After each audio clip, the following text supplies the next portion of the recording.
അങ്ങനെ 5ാം ക്ലാസ്സിൽ പഠിക്കുന്ന കാലത്താണ്, അതായത് 1972 അധ്യാപക സമരം നടക്കുകയാണ് കേരളം മുഴുവൻ. അന്ന് സഖാവ് സി അച്യുതമേനോനാണ് മുഖ്യമന്ത്രി, ശ്രീ കെ കരുണാകരൻ ആഭ്യന്തര വകുപ്പ് മന്ത്രി. അധ്യാപകരും അവരെ സഹായിക്കാൻ വേണ്ടി വിദ്യാർത്ഥികളുടെയും ഒരു സംഘടിതമായ സമരം നടന്നു. എൻ്റെ നാട്ടിലെ സ്കൂളിൽ, പുത്തഞ്ചേരിയിലെ സ്കൂളിൽ ഞാനാണ് സമരത്തിൻ്റെ നേതാവ്. അങ്ങനെ ഇരിക്കെ അന്ന് CRP ഒക്കെ വരുന്ന കാലമാണ്. CRP എന്നൊക്കെ പറഞ്ഞാൽ അന്ന് എന്താണ്, നമുക്കൊരു തിരുപാടില്ല അതിനെക്കുറിച്ചിട്ട്. പോലീസ് നമ്മളെ തൂക്കി ജീപ്പിലിടുന്നു, അത്തോളി സ്റ്റേഷനിൽ കൊണ്ടുപോകുന്നു. പോലീസ് സ്റ്റേഷനൊക്കെ ഞാൻ അന്നാണ് കാണുന്നത്. അതിൻ്റെ അകത്ത് ലോക്കപ്പ് എന്താണ്, അവിടെ ഇടി എങ്ങനെയാണ്, നമുക്ക് കുട്ടിയൊക്കെ നോക്കിയാൽ കാണാം. ഞങ്ങളെ ബെഞ്ചിലിരുത്തിയാണ്, ലോക്കപ്പിലിരുന്നൊരു കള്ളനെ പോലീസുകാരനെ ഇടിക്കുകയാണ്.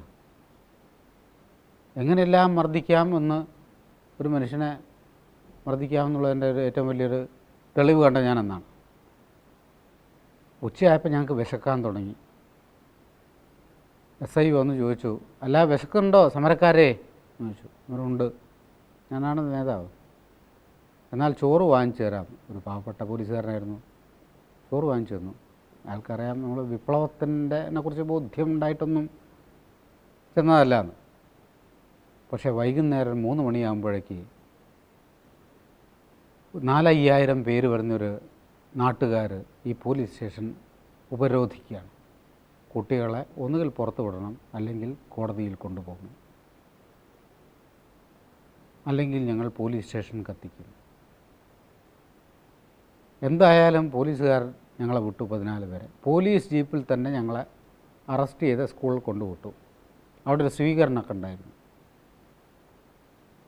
അന്ന് അത് കഴിഞ്ഞ് സന്ധ്യയ്ക്ക് വീട്ടിലേക്ക് മടങ്ങിപ്പോകുമ്പോൾ ഒരാൾക്കൂട്ടം എൻ്റെ മുമ്പിൽ ഓടുന്നു. 150 പേരടങ്ങിയ ഒരാൾക്കൂട്ടം.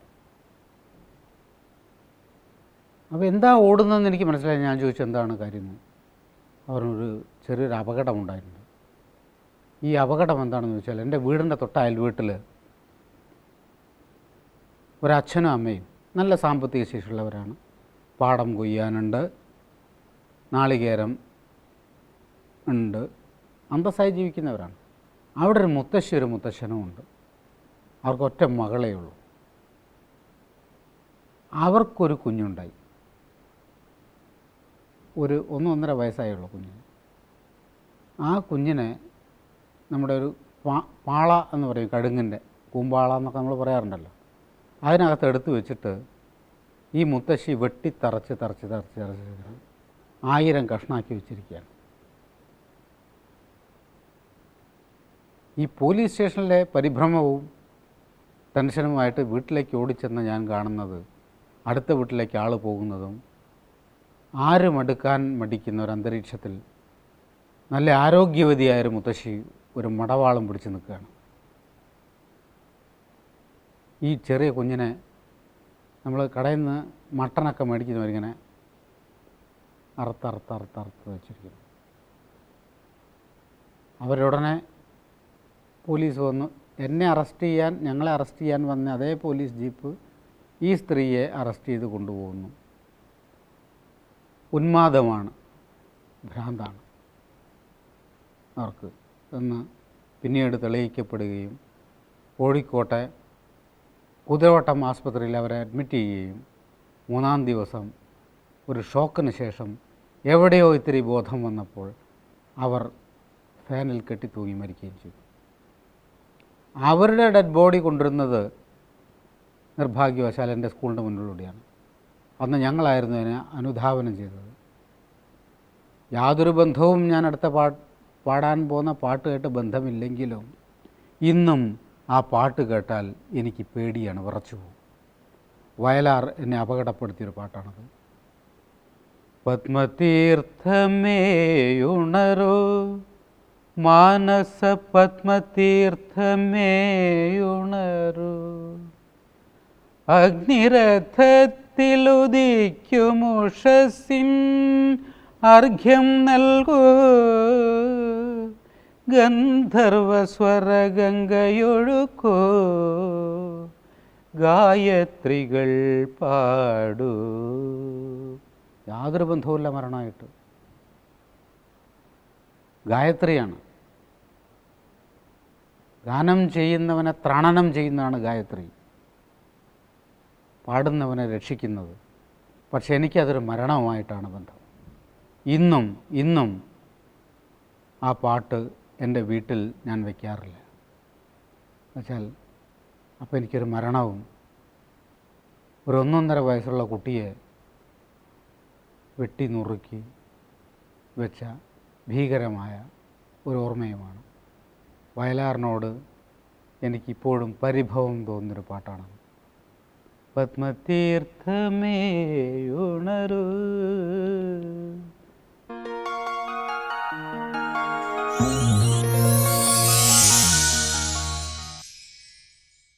പാടത്തിൻ്റെ പശ്ചിമരാശി മണ്ണിലൂടെ പച്ചനെല്ലിൻ്റെ ഓലത്തുമ്പിലൂടെ പ്രണയത്തിൻ്റെ നിലാവിലൂടെ കരുത്തിൻ്റെ അരിവാൾ തുമ്പത്തൂടെ നടന്നു പോയ ഒരു വയലാർ നമുക്കുണ്ട്. അത് മറ്റൊരു വയലാറാണ്. വിപ്ലവത്തിൻ്റെയും ഹരിതത്തിൻ്റെയും സ്നേഹത്തിൻ്റെയും കാരുണ്യത്തിൻ്റെയും പച്ചത്തത്തിലേക്ക്, മനുഷ്യൻ്റെ പച്ചയായ മനസ്സിലേക്ക് ഒരു പട്ടുതുമ്പിയെപ്പോലെ പറന്നിറങ്ങിയ വയലാർ. അദ്ദേഹം ഇവിടെ ഗന്ധർവനല്ല, ഇവിടെ ഒരു വേലിത്തലപ്പിലെ പുള്ളാവുന്നു അദ്ദേഹം. കല്യാണി കളവാണി ചൊല്ലമ്മിണി ചൊല്ല്, വെള്ളിത്താഴ്വര പൂത്തിറങ്ങിയതാൺപൂവോ പെൺപൂവോ, ആൺപൂവാണേലമ്പലപ്പുഴയുണ്ണിക്കണ്ണന് പൂജയ്ക്ക്, പെൺപൂവാണേലാഹ മറ്റൊരു കാർവർണ്ണനമാലയ്ക്ക്. കല്യാണിയോട് ചോദിക്കുകയാണ്, കളവാണിയോട് ചോദിക്കുകയാണ്, ചൊല്ല് അമ്മിണി, നീ ചൊല്ല്. വെള്ളിത്താഴ്വര പൂത്തിറങ്ങിയതാൺപൂവോ പെൺപൂവോ. ഒരു പ്രസവമാണ് അവിടെ ഉദ്ദേശിച്ചത്. അത് പ്രകൃതിയായിട്ടാണ് ബന്ധമാകുന്നത്. വെള്ളിത്താഴ്വര പൂത്തിറങ്ങിയത് ആൺപൂവാണോ പെൺപൂവാണോ? നീ പ്രസവിച്ച കുഞ്ഞ് ആണാണോ പെണ്ണാണോ മോനാണോ മോളാണോ എന്നുള്ളൊരു സന്ദേഹമാണ്. ആൺപൂവാണേലമ്പലപ്പുഴയുണ്ണിക്കണ്ണന് പൂജയ്ക്ക്. ആൺപൂവാണെങ്കിൽ അമ്പലപ്പുഴ ഉണ്ണിക്കണ്ണന് പൂജയ്ക്ക് അർച്ചിക്കാനുള്ളതാണ്. പെൺപൂവാണേലാഹ മറ്റൊരു കാർവർണ്ണനമാലയ്ക്ക്. അമ്പലപ്പുഴ ഉണ്ണിക്കണ്ണനല്ലാതെ മറ്റൊരു കാർവർണ്ണന മാലയ്ക്കാണ്, അവന് താലി കെട്ടാനാണ്, അവൻ്റെ വധുവാണ്. ഒരു വരിയിൽ ഇത്ര കോൺട്രാസ്റ്റായിട്ട് വയലാർ ഫോക്ക് ഉപയോഗിച്ചത് നമ്മളെ വല്ലാതെ വിഭ്രമിപ്പിക്കും എന്ന് തന്നെയാണ് എനിക്ക് തോന്നുന്നത്. എന്നിട്ട് ചോദിക്കുകയാണ്, നിൻ്റെ ഇടത്തെ കൺപുരികം തുടിക്കണുണ്ടോ? ഇടത്തെ വലത്തേന്നും ആവാം. നിൻ്റെ വലത്തെ കൺപുരികം തുടിക്കണുണ്ടോ എന്നെഴുതിയാൽ മീറ്റർ കറക്റ്റാണ്. പക്ഷേ വയലാർ എന്തുകൊണ്ട് ഇടത്തെ കൺപുരികം എന്ന് പറഞ്ഞു? ഇടത്താണ് ഹൃദയം. ഹൃദയത്തിൻ്റെ ഇപ്പോൾ ഹൃദ്രോഗത്തിൻ്റെ ലക്ഷണം, മയോകാർഡിയാക് ഇൻഫ്രാക്ഷൻ്റെ ലക്ഷണം, അത് തുടങ്ങുമ്പോൾ ഇടത്തെ കാലിൻ്റെ പെരുവിരൽ, ഇടത്തെ കൈ വിരൽ തുമ്പിൻ്റെ അഗ്രം, ഇടത്തെ കർണനാടി മിടിക്കും ത്രസിക്കും എന്നാണ് അഷ്ടാംഗ ഹൃദയത്തിലെ ശാസ്ത്രം. അഷ്ടാംഗഹൃദയം പറഞ്ഞിരിക്കുന്നു. അതുപോലെ നിൻ്റെ ഇടത്തെ കൺപുരികം തുടിക്കണുണ്ടോ എന്ന് ചോദിച്ചാൽ നിൻ്റെ ഹൃദയത്തിലുണ്ടായ പ്രണയത്തിൻ്റെ തരംഗദൈർഘ്യം നിൻ്റെ കണ്ണിൻ്റെ പീലിത്തുമ്പിലേക്ക് ത്രസിക്കുന്നുണ്ടോ പെൺകുട്ടി എന്നുള്ളത് വളരെ ഫോക്ലോറിൻ്റെ പശ്ചാത്തലത്തിൽ ചോദിക്കണം. നിന്റെ ഇടത്തെ കൺപുരികം തുടിക്കണുണ്ടോ, നിന്റെ മുത്തുവിളക്കുകൾ ഊതിക്കെടുത്തുണുണ്ടോ, തത്തമ്മേ കൂട്ടിനകത്ത് കമിഴ്ന്നു കിടന്നു മയങ്ങുമ്പോഴാരോ കുളിർന്ന കുന്നിൻ ചരിവിലിരുന്ന് വിളിക്കുന്നുണ്ടോ. കൂട്ടിനകത്ത് കമിഴ്ന്ന് കിടന്ന് മയങ്ങുമ്പോൾ ആരാണ്? നായകനില്ല. എവിടെയോ ഒരു പ്രണയത്തിൻ്റെ ഒരു കുയിലാവാം, ഒരു പ്രണയത്തിൻ്റെ തത്തമ്മയാവാം, പ്രണയത്തിൻ്റെ ഒരു കടലാവാം, അല്ലെങ്കിൽ കുന്നിന്മേൽ ഉദിച്ചൊരു ചന്ദ്രനാവാം. നീ കൂട്ടിനകത്ത് കമിഴ്ന്ന് കിടന്ന് മയങ്ങാണ്. പ്രണയം കൊണ്ട്, ഭാരം കൊണ്ട് മലർന്ന് കിടക്കാനുള്ള ധൈര്യമില്ലാതെ കമിഴ്ന്ന് കിടക്കുന്ന നാടൻ പെൺകുട്ടിയോട് ചോദിക്കുകയാണ്, കൂട്ടിനകത്ത് കമിഴ്ന്ന് കിടന്ന് മയങ്ങുമ്പോഴാരോ കുളിർന്ന കുന്നിൻ ചരിവിലിരുന്ന് വിളിക്കണുണ്ടോ. ആരോ വിളിക്കണുണ്ടോ നിനക്ക് തോന്നുകയാണ്, ഹലൂസിനേഷനാണ്, ഫാൻറ്റസിയാണ്. ഇങ്ങനെ ഒരു നാട്ടിൻപുറത്തെ പ്രണയത്തെ മനഃശാസ്ത്രത്തോട് ബന്ധിപ്പിച്ച വയലാറിൻ്റെ തൂലിക നമുക്ക് തുഞ്ചത്തെഴുത്തച്ഛൻ്റെ നാരായം പോലെ എടുത്ത് ഹൃദയത്തിൽ വെച്ച് പൂജിക്കാം എന്നെനിക്ക് തോന്നുന്നു.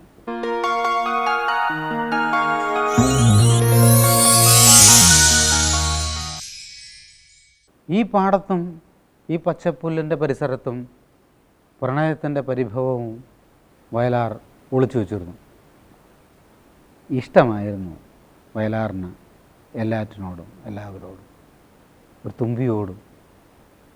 തുമ്പി തുമ്പി വാവ തുമ്പത്തണലിൽ വാവ എന്നെഴുതിയ മനുഷ്യനാണ്. ആ ചക്രവർത്തിക്ക്, ആ ഗന്ധർവന് ഒരു പാടത്തിൻ്റെ പരിസരത്തെ പ്രണയിനിയോട്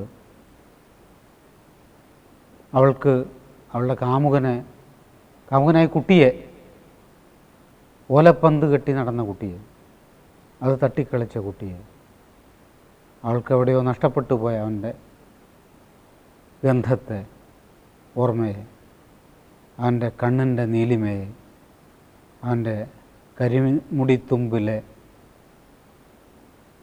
വേർപ്പ് തുള്ളിയെ, അവൻ്റെ കാലിലെ ചെളിയെ മോഹിച്ച പെൺകുട്ടിക്ക് പാടാൻ വേണ്ടിയിട്ട് താലിക്കുരുത്തോല പീലിക്കുരുത്തോല താഴ്വര തെങ്ങിലെ പൊന്നോല പൊന്നോല വെട്ടി പൂപ്പന്തു കെട്ടി പണ്ടി മാറിലെറിഞ്ഞു ചിരിച്ചൊരു പന്തു കളിക്കാരാ, പന്തു വീണു ഒരു പന്തു വീണു.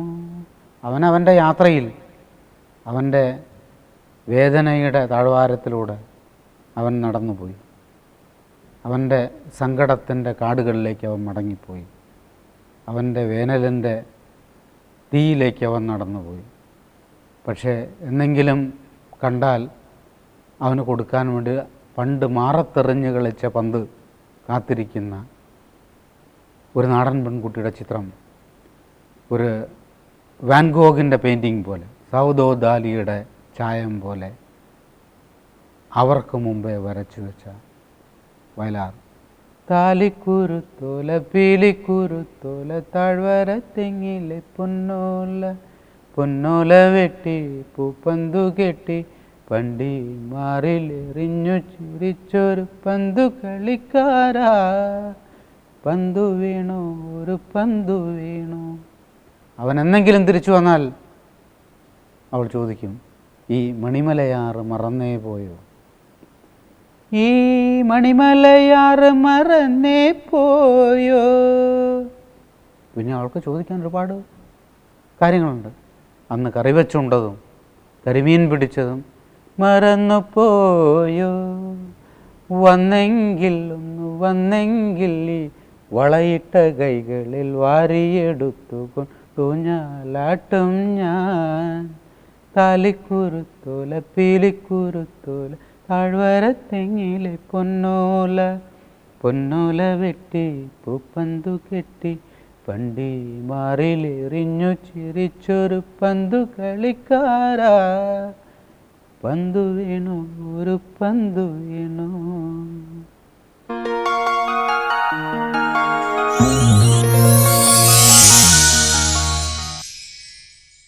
തമിഴ്നാടിൻ്റെ ബോർഡറിൽ അങ്കക്കോഴികളെ കൊണ്ട് യുദ്ധം ചെയ്യിച്ച് ഒരു മനുഷ്യൻ്റെ വിധി നിർണ്ണയിക്കുന്ന ഒരു ക്രൂര വിനോദമുണ്ട്. അതുപോലെ നമ്മുടെ വടക്കൻ പാട്ടിലും കോഴിയംഗം കഴിഞ്ഞ് വാൾ അംഗത്തിലേക്കും ചുരിക അംഗത്തിലേക്കും മാറി മനുഷ്യൻ്റെയും ഗോത്രത്തിൻ്റെയും വിധി നിർണ്ണയിക്കുന്ന നിമിഷങ്ങളുണ്ട്. അതുപോലെ ഒരു കോഴി എന്നെ മലയാള സിനിമയിലേക്ക് വിധി നിർണ്ണയിച്ച ഒരു തമാശയാണ് ഞാനിപ്പോൾ പറയാൻ പോകുന്നത്. അച്ഛൻ ജ്യോതിഷം, വൈദ്യം, മന്ത്രവാദം തുടങ്ങിയ വിഷയങ്ങൾ പ്രവീണനായിരുന്നു. സാമാന്യ പ്രാവീണ്യം എന്ന് തന്നെ പറയാം. അപ്പോൾ നിത്യവും കോഴി ഇറച്ചി കൂട്ടിയേ അച്ഛൻ ഭക്ഷണം കഴിക്കുള്ളൂ. ഉച്ചയാകുമ്പം നല്ല ചോറും കോഴിയിറച്ചിയും നിർബന്ധമാണ് നിത്യവും. അപ്പോൾ ഈ കോഴിക്ക് യാതൊരു പഞ്ഞവുമില്ല. കാരണം അച്ഛൻ മന്ത്രവാദത്തിന് പോയാൽ വരുമ്പോൾ അസലൊരു പൂവൻ കോഴി, ഉദയ സ്റ്റുഡിയോയുടെ നടയിൽ കുഞ്ചാക്കോ സൃഷ്ടിച്ചു വെച്ച കോഴിയെപ്പോലെ അവനൊന്ന് ചിറകടിച്ച് കൂവിയാൽ ഉച്ചയ്ക്ക് നല്ലൊരു ഊണ് എനിക്ക് ഉറപ്പാണ്. ഞാനന്ന് 3ാം ക്ലാസ്സിൽ പഠിക്കുകയാണ്. പക്ഷേ ഈ കോഴിക്കൊരു ട്രാജഡി ഉണ്ടായിരുന്നു എന്നുള്ള കാര്യം പിന്നീടാണ് ഞാൻ മനസ്സിലാക്കിയത്. മന്ത്രവാദം നടത്തുന്ന ഹോമകുണ്ഡത്തിനുള്ളിൽ ഈ പൂവൻ കോഴിയെ നിക്ഷേപിക്കുകയാണ് ആദ്യം.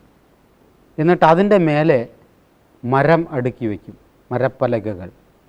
എന്നിട്ട് അതിൻ്റെ മുകളിലാണ് ഹോമകുണ്ഡം ഉണ്ടാക്കുന്നത്. 3 ദിവസമാണ് ഹോമം. അപ്പോൾ 1000 ഡിഗ്രി ചൂട് പുറത്തും ഈ മണ്ണിനടിയിലെ വരൾച്ച അകത്തുമായി ഈ കോഴി 3 ദിവസം കൊണ്ട് ആനയായിരുന്നെങ്കിൽ മദം പൊട്ടിയേനെ എന്ന് പറഞ്ഞ പോലെ കോഴിക്ക് മദം പൊട്ടുന്നൊരവസ്ഥയിൽ നിൽക്കുമ്പോഴാണ് ഹോമം കഴിയുക. പിന്നെ ആ കോഴിയുടെ കാല് കൂട്ടിക്കെട്ടി വീട്ടിൽ കൊണ്ടുവരികയാണ്. അപ്പോൾ ഈ കോഴി വളരെ സംഭ്രമചിത്തനായിരിക്കും. അപ്പോൾ അതിനെ ഉമ്മർത്തിട്ടാൽ ഒരു ഓലത്തുമ്പ് കൊണ്ട് ഈ കോഴിയെ വെകിളി പിടിപ്പിക്കുകയാണ് എൻ്റെ ജോലി. അതിൻ്റെ കണ്ണിൽ പതുക്കെ കൊണ്ടുകൊടുക്കും. കുട്ടിയാണ്, 3 വയസ്സ് പഠിക്കുന്ന കുട്ടിയാണ്. അപ്പോൾ കോഴി പടയും, ജീവൻ മരണപ്പടച്ചിലാണ്. കാരണം 3 ദിവസം അഗ്നിക്കും ഭൂമിക്കുമിടയിലെ ഒരു ഗുഹയിലാണ് അവൻ്റെ താമസം. അങ്ങനെ ഒരു ഓലത്തുമ്പ് കൊണ്ട് ഈ കോഴിയെ വെകിളി പിടിപ്പിച്ച് ഈ കോഴിയുടെ കാലിലെ കെട്ടറ്റുപോയി. ജീവിതത്തിൽ നിന്ന് മോക്ഷം കിട്ടുക എന്നൊക്കെ പറയും പോലെ കോഴി പറന്നുപോയി. അച്ഛൻ പുറത്ത് പോയിരിക്കുകയാണ്. പുറത്ത് പോയി തിരിച്ചു വരുന്ന അല്പം ഭേദപ്പെട്ട അവസ്ഥയിൽ തന്നെയാണ്. കോഴിയിറച്ചി കൂട്ടി ഊണ് കഴിക്കാൻ വേണ്ടി കൈ കഴുകിയിരുന്നപ്പോൾ അമ്മ പരിപ്പ് കറിയും ചോറും വിളമ്പി.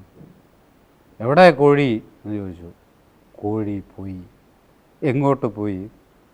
അമ്മ ദയനീയമായി എന്നെ ഒന്ന് നോക്കി. അച്ഛൻ ആകപ്പാടെ 2 ഗ്രാമുള്ള എന്നെ ഇടത് കൈയിൽ തൂക്കി പിടിച്ചിട്ട് പറഞ്ഞു, ഈ കോഴിയെ കൊണ്ടുവരാതെ നിനക്ക് വീട്ടിൽ ഒരു നേരത്തെ അന്നത്തിൻ്റെ മണി തരില്ല എന്ന് പറഞ്ഞ് ഒരേറാണെന്ന്. അച്ഛൻ ഏതാണ്ട് ഹിറ്റ്ലർക്ക് തുല്യമാണ്. ആ കോഴിയെ അന്വേഷിച്ചിറങ്ങുകയാണ് ഞാൻ. പുത്തഞ്ചേരിയിലെ കുന്നും പുറത്തും, പുത്തഞ്ചേരിയിലെ പാടത്തും, പുത്തഞ്ചേരിയിലെ പുഴയ്ക്കക്കരയും കോഴിയെ തിരഞ്ഞ് നടന്ന് ഞാൻ രാത്രി വീട്ടിലേക്ക് തിരിച്ചു വരാൻ പേടിച്ച് ഒരു സ്ഥലത്ത് ഒളിച്ചിരിക്കുകയാണ്, ഒരു കാട്ടിൻ പൊന്തയിൽ. 2004 വരെ, ഇന്ന് 2004 ഇതുവരെ ആ കോഴിയെ ഞാൻ കണ്ടിട്ടില്ല. അത് തിരിച്ചു വന്നിട്ടുമില്ല. 3ാം ക്ലാസ്സിൽ പഠിക്കുന്ന കാലത്ത് നഷ്ടപ്പെട്ടു പോയ ആ കോഴിയെ അന്വേഷിച്ച് ഞാൻ ഇന്നും എൻ്റെ മനസ്സുകൊണ്ട് ആ കുന്നും പുറത്തൊക്കെ സഞ്ചരിക്കാറുണ്ട്. ആ സമയത്താണ്, ഒളിച്ചിരിക്കുന്ന സമയത്ത് ഹംസ എന്ന് പറഞ്ഞ എനിക്കൊരു സുഹൃത്തുണ്ട്. ഹംസയുടെ വീട്ടിൽ നിന്ന് ലൗഡ് സ്പീക്കറിൽ ഒരു പാട്ട് കേൾക്കുന്നു. ഹംസയുടെ പെങ്ങൾ ഐഷയുടെ കല്യാണമാണ്.